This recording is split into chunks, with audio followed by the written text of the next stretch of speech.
I sold my Fold 7 and I'm back to my old phone. And in this video, I want to try replacing the battery of this phone with this new one I bought. The battery health of this phone is 67%. So even though it's actually very usable, it's definitely noticeably weak, especially now that I used a new phone for a while. And this battery I got only cost 15 euros, so I'm pretty sure that in terms of cost performance, this is going to be a really good upgrade. But before I absolutely destroy this phone by opening it up, I should probably explain why I got rid of the Fold 7. So, ironically, after I was done recording the last video, literally every single day that I was using the Fold, I started liking it more and more. For example, when I went to the gym, I discovered that I can use the big screen on the treadmill to do Anki or watch content, which was really nice. And for example, when I was out of home at a garage trying to fix something and really quickly needed to look something up, the big screen was once again really helpful for that. And to be honest, the complaints that I had, for example, with the power button and the fingerprint sensor, yeah, they were still annoying every single day, but I started getting used to it and I noticed it much less than I did on the first initial days. So essentially, I started feeling pretty confident that I'm actually going to keep the Fold 7. But I paid 1,320 euros for it, which is a lot of money even though it's 700 euros cheaper than the MSRP. And honestly, for that price, the camera and the battery were, you know, nothing special. And even though I just mentioned being at a garage and looking up information, which was really helpful, at the same time, in such dusty environments, like when my hands might be a bit dusty as well, I really didn't want to touch the phone because I didn't want to risk getting dust between the hinge or like a tiny speck of metal on the inner screen and stuff. And with the fingerprint sensor and the power button and all of those things combined, I kind of started feeling like, man, I think I'd rather just have this phone and 1,320 euros than keep the Fold 7. Because yeah, the foldable aspect is super useful, but at the same time it's like, I can get by without it. And actually, a lot of people asked me, why don't I just get a regular phone and a tablet? And the reason I didn't want a tablet was because with a foldable phone, you can take it with you everywhere. Like, you're not going to be carrying around an iPad wherever you go, especially like the gym and such. So a foldable phone combines both a phone and a tablet, so it's much better. But actually, the other issue with the foldable was that the aspect ratio of the inner screen was kind of unoptimized for 16:9 content, which is kind of disappointing when it comes to using the phone as a camera monitor. Like, if I want to monitor what this camera sees, for example, straight in front of me here, then because of the aspect ratio, the preview is still actually pretty small, which really got me thinking like, perhaps a tablet wouldn't be such a bad idea after all. The reason I've never bought a tablet was because I already have a laptop, I already have a phone, so it felt excessive. I don't really want to own that many objects, especially because a tablet is just a big phone in a sense. But the Fold 7 costs 1,320 euros, so I could get a cheap tablet and a flagship phone and still save money. Because I discovered that the new Chinese flagship phones, so for example, the OnePlus 15, if you import it from China, it starts from 500 euros. And the 1TB maxed out model is around 750 euros. And the other option is the Oppo Find X9 Pro, which essentially has like one of the best, if not the best camera on a smartphone right now, as well as incredible battery life and so on. And that one ranges from 700 to 1,000 euros. So both of those options will be much cheaper than the Fold 7, and they will probably be better phones in terms of the slab experience, at least. And I'd have so much money left over that I could easily buy an extra tablet if I really needed one. So I finally decided that, okay, I'm going to refund the Fold, except I actually couldn't, because due to certain circumstances, I wasn't eligible for a refund at all. And at that point I was like, oh well, I guess I'll just keep on using it, whatever. It's not like I'm upset with the phone or anything. But then like 1 week passed and I was like, no, I actually want to sell it. So I put it up for sale and I was really uncertain how it's going to go because I felt like I'm going to lose a lot of money if I sell it and I don't even know if anybody wants to buy it here. But I literally sold it in an hour. I did lose some money, but so much less than I expected. And now I'm left with this old OnePlus 6. And honestly, now that I've been using it again, I don't miss the Fold 7 at all. Like, this phone is still really capable. I even discovered that you can do the gestures thingies on this phone. Like, I've never used the gestures, but they're actually kind of nice because you can access the back button by just swiping. And being able to swipe back is much more ergonomic than having to always aim for this corner here. And I also started using this phone caseless, and it really feels nice in the hand. Like, because this phone is slightly curved and the back cover is extremely smooth, it's really nice to handle in your hand. Just by going caseless and enabling the navigation gestures, it feels like I'm using a brand new phone. Except for the battery life, which is usable but pretty bad. So, I got myself a brand new battery for 15 euros, and I feel like this is going to be a huge upgrade if I manage to successfully plant it into this phone, which might not happen, actually. It says OnePlus 6 OEM. Hopefully it's not one of those fake ones. Doesn't an OEM battery say, like, OnePlus on here, though?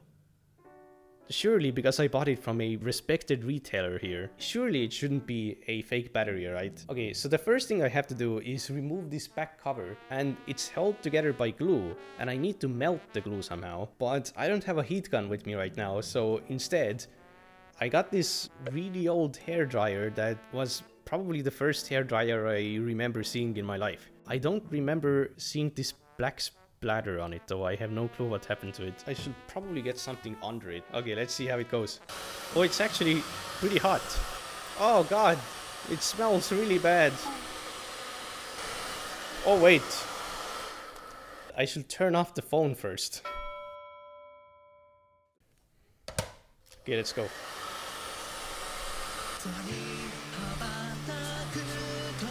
Okay, I don't know if that's enough, but it's quite hot. So now I gotta open it, and when you open it, you have to be really careful not to damage this part. So you have to use like plastic tools.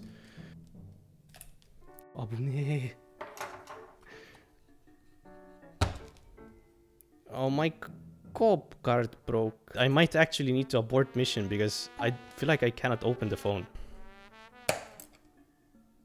Oh, I got it under it. Oh, something cracked.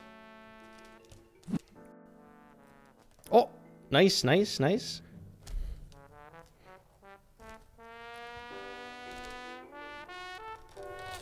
Ooh. I don't think this is working. Oh. Now the trick is not to go too deep, otherwise you might break something. Oh. Glass in my finger, man. I don't think I'm going to be putting this cover back on. See, Constructus Corporation. Yes! Okay. It should just come off now, no? Ooh! And it's still perfectly intact. Okay, here's the battery. The original battery has the OnePlus logo on it, but this one doesn't. I think now I need to remove this cover here. Let's see. By the way, if this phone breaks, I'm actually not even going to have internet. Okay, now I gotta remove the red thing. See. Done. Now I gotta carefully remove the battery connector.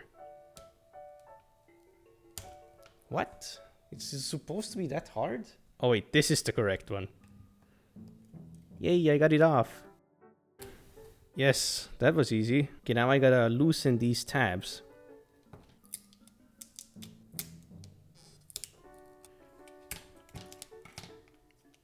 Let's go. Oh! Oh!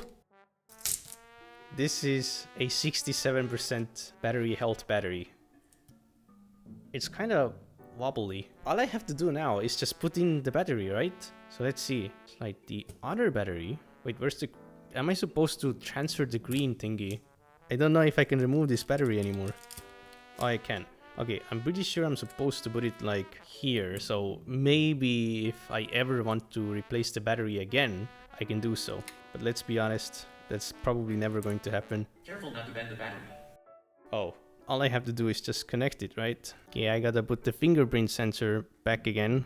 That is probably broken by now. Now I gotta put this red part back on to this thingy. Did it work? Think so. Okay. We should be done. Let's see if this actually turns on before I close it. It turned on! And you literally just wrote that it won't work. Haha. Oh, the touch screen is still working. What? Oh yeah, I have a different SIM now. Let's see if the fingerprint scanner works. Come on. Load up. And it's back to alive. Well, the touchscreen seems to be working.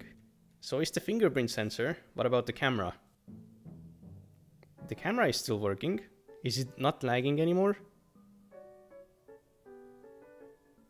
Wait, it's actually, like, it's not perfectly smooth, but when I zoom in, it's not like lagging heavily like it used to. Wait, how much battery do I have? 74%. Okay, what's the battery health? Okay, it's 3,300 and 96%. That's kind of weird. Okay, now we should finalize this by actually closing the phone. Okay. A bit of glass breaking off. Oh, what? The side here has some damage. I think I actually need to put a case on because this is going to cut my finger. Or I could just buy a new back cover for like $5. The battery is replaced. Everything feels nice and snappy. Okay, this is actually going to cut my hand. No lag. No lag at all. Look at this. So, I will cut the video here. I will be using this phone for a bit and I'll let you know how the new battery feels. Okay, it's been around a week since I changed the battery, and I gotta say that the difference it made was much greater than I expected. Without looking at any data or doing any calculations, it feels like it lasts around twice as long. In reality, it might not be that much, but I did a little test where I just kept the camera open on the video mode for around an hour and 20 minutes, and compared to the old battery, this new one drains 62% slower. Of course, this is not a perfect test, but it still signifies that there was a pretty significant boost in terms of battery life. And for example, right now, I have 37% battery left. And if I had 36% with the old battery, then I'd want to charge it a bit before going outside, like the gym and such. But with this new battery, this 36% will definitely last me long enough that I can listen to music, Google stuff, or do Anki for at least 2 hours or so, and it's not going to die on me, which is definitely a big difference. For the most part, I no longer really have to worry about battery life, at least in normal everyday usage. Of course, it's actually still a pretty small battery, so I do have to charge it quite often, but the overall experience is so much better than it was before. So if you're unhappy with the battery life of your phone, I genuinely recommend trying to change the battery by yourself, because there's a really big chance that if you feel like you want a new phone, but you already have like a flagship from maybe 2 to 3 years ago, if you feel like the battery is a problem, then there's a pretty high chance that if you just replace the battery, you no longer even want a new phone. As for myself though, I'm obviously going to be still using this phone, but upgrading is still maybe a good idea for me because it still has some drawbacks. So for example, I'm currently not at home, so I don't have a router, so I'm making a hotspot to use my phone as the router, but because this phone is so old, it doesn't actually support 5G. So even though I'm paying money for a 5G network, I mean, you cannot even choose anymore, 5G is the default. This phone doesn't support 5G, so I'm stuck on 4G, which is sometimes pretty slow, like it takes hours to download or upload videos and so on. And it kind of seems like the reception issue I had with phone calls still hasn't been fixed. And actually, even though I just changed the battery, a kind of weird thing I noticed was that when I was doing Anki yesterday, I got a notification that my battery was at 15%. Now, usually I kind of just ignore it because 15% lasts a really long time when you're doing Anki, but only like 5 minutes later, I got another notification and like 2 minutes after that, the phone just shut down. And I'm pretty sure that didn't happen with the old battery, even though the old battery didn't last as long as this new battery. So maybe this new battery is weaker when the phone is already kind of low, or maybe it was just some weird one-off scenario that isn't going to happen again. Now, something else I really wanted to do was install LineageOS. But the problem is that I have so many banking and authentication applications that I'm not sure are going to work on LineageOS. And if even one of them doesn't work, I cannot use it. And because I'm using this phone every single day right now, and I need to use those applications every single day, then if I end up installing LineageOS by wiping disinstall and find out that I cannot use it, I have to go back to disinstall and reinstall everything and actually go to certain service centers because some of the authentication stuff isn't as simple as just reinstalling installing them. So it's kind of risky to do that right now. Perhaps I'm going to do that in a future video, I'm not sure. But as you can see, I'm back to using the case, and the reason why is because, yeah, I really broke the back. And I was so close to buying a new back cover, but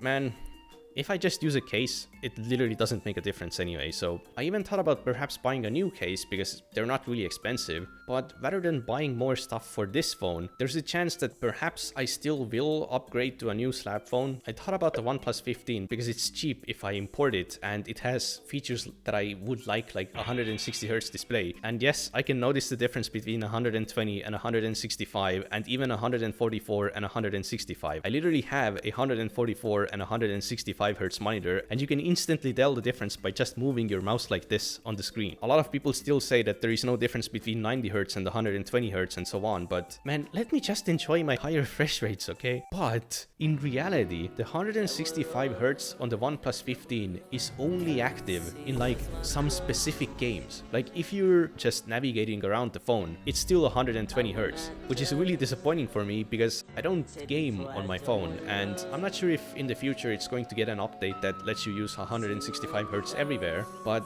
even though the display is capable of running at 165Hz, for my usage it would always be 120. So it's basically not even a feature. So instead, the phone that I'm considering is the Oppo Find X9 Pro for its battery life, camera, and just overall seems like a decent phone. Oh yeah, it has an extra camera button on the side as well, and a macro button, so I can have so many buttons on the phone. I just really want more buttons on my phone. You could easily put 2 buttons up here. Look at this wasted space, man. And technically, if you have a fingerprint scanner inside the display, you could put a macro button even on the back of the phone. Physical buttons are underrated, okay? But anyway, I'd say that the battery replacement of this phone was a great success, and I can actually use the camera without it being laggy anymore and so on. So I really recommend doing the same with your own phone, if it's necessary, of course. And in the future, I'll definitely consider replacing batteries more often. And I definitely get proper tools so I wouldn't destroy the back next time, especially if it's on a more expensive phone. But yeah, hopefully it was educational. And I'm not really sure how long this phone side quest is going to last. But if I end up getting a new phone, or I don't know, installing LineageOS on this phone, I'm going to make a video about it. So I'll see you either in those videos or my 7 years of learning Japanese update video. So bye bye. Okay, quick update. My phone died again. It was around 30%, was visible from the video. And after recording and just cutting the clips, the battery clearly wasn't draining quickly or anything. But when the battery starts getting low, it drains almost immediately. So at this point, yeah, I guess I have to upgrade.